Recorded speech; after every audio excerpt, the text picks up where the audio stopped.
नंढपण खां ई हीउ जुमिलो असांखे चयो वेंदो आहे त तूं नथो करे सघें ऐं उहो वॾा थींदा आहियूं त बि इहो जुमिलो असांजी ॻीचीअ में पइजी वेंदो आहे कंहिं ज़ंजीर वांगुरु ऐं पोइ असां पाण चवणु शुरू कंदा आहियूं त आई कांट, मां नथो करे सघां।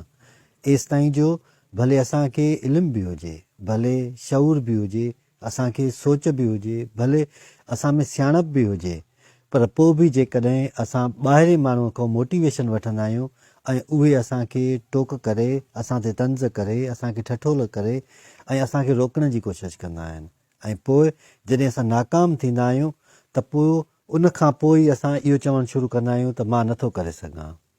सभ खां वॾी नफ़्सियाती बीमारी इहा आहे त माण्हू पाण सोचे ऐं महसूसु करे त मां नथो करे सघां।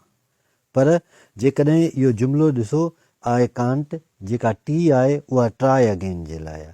तव्हां ॿीहर कोशिशि कयो, तव्हां मुस्कुराए अॻिते वधो। जॾहिं तव्हां पंहिंजी ग़लतीअ ते गौर कंदा आहियो त तव्हांखे तजुर्बो हासिलु थींदो आहे। तजुर्बो अक़लमंदीअ जी निशानी आहे ऐं अक़लमंदी तव्हां में सियाणप आणींदी आहे ऐं सियाणप शऊर पैदा कंदी आहे।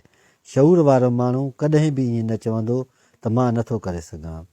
आम तौर ते इन चयो वेंदो आहे त मां ई करे सघां थो, इहो घमंड आहे, इहा वॾाई आहे, इहो गुरूर आहे।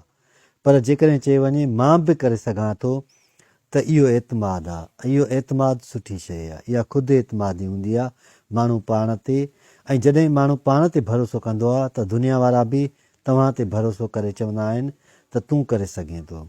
जॾहिं दुनिया वारा तव्हांखे टोकिन, तव्हां ते ठठोल कनि, तव्हां ते तंज़ कनि, तव्हांखे पोइते हटाइण जी कोशिशि कनि, पर तव्हां कोशिशि करे कामयाबु थी वञो ऐं उहो करे ॾेखारियो त इहा ई असुलु कामयाबी आहे। छा बि थी पवे, अंधेरे में रोशनी पैदा थींदी आहे ऐं उन ई रोशनीअ जा किरणा हमेशह माण्हूअ जे वजूद में मौजूदु हूंदा आहिनि ऐं चवंदा आहिनि त मां करे सघां थो, मां करे सघां थो।